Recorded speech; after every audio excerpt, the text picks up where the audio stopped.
खबरों की दुनिया से जुड़े रहने के लिए अभी सब्सक्राइब करें हमारा चैनल। अगर आप भी देना चाहते हैं कोई खबर या जानकारी तो इन नंबरों पर करें संपर्क। भाद्रपद मास के शुक्ल पक्ष की सप्तमी है, जिसे संतान सप्तमी के रूप में जाना जाता है और आज के दिन व्रत का विधान है। इस दिन भगवान शिव और माता पार्वती की विधि विधान से पूजा की जाती है। धार्मिक मान्यताओं के अनुसार इस व्रत को विशेष रूप से संतान प्राप्ति और उसकी खुशहाली के लिए रखा जाता है। पौराणिक कथा के अनुसार प्राचीन काल में नहुस अयोध्यापुरी का प्रतापी राजा था। उसकी पत्नी का नाम चंद्रमुखी था। उसके राज्य में ही विष्णुदत्त नामक एक ब्राह्मण रहता था, जिसकी पत्नी का नाम रूपवती था। रानी चंद्रमुखी और रूपवती में परस्पर घनिष्ठ प्रेम था। एक दिन वे दोनों सरयू नदी में स्नान करने गईं, जहां अन्य स्त्रियां भी स्नान कर रही थीं। उन स्त्रियों ने वहीं पार्वती शिव की प्रतिमा बनाकर विधि पूर्वक उनका पूजन किया। तब रानी चंद्रमुखी और रूपवती द्वारा उन स्त्रियों से पूजन का नाम और विधि के बारे में पूछने पर एक स्त्री ने बताते हुए कहा, यह संतान देने वाला व्रत है। इस व्रत के बारे में सुनकर रानी चंद्रमुखी और रूपवती ने भी इस व्रत को जीवन पर्यंत करने का संकल्प किया और शिव जी के नाम का डोरा बांध लिया।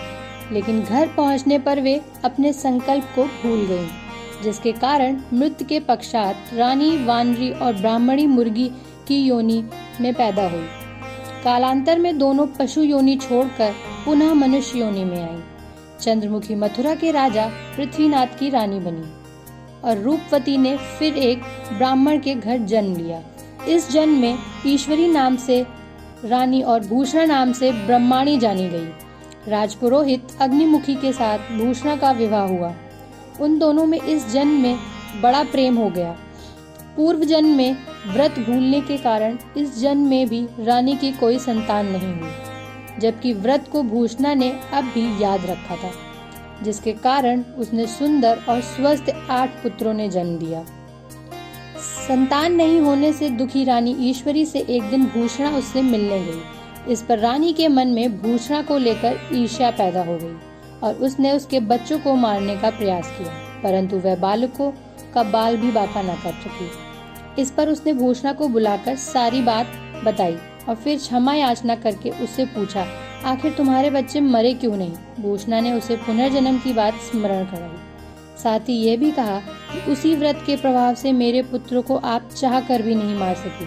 भूषणा के मुख से सारी बात जानने के बाद रानी ईश्वरी ने भी संतान सुख देने वाला यह व्रत विधि पूर्वक रखा। जब व्रत के प्रभाव से रानी गर्भवती हुई और एक सुंदर बालक को जन्म दिया, उसी समय से यह व्रत पुत्र प्राप्ति के साथ ही संतान की रक्षा के लिए प्रचलित हो गया।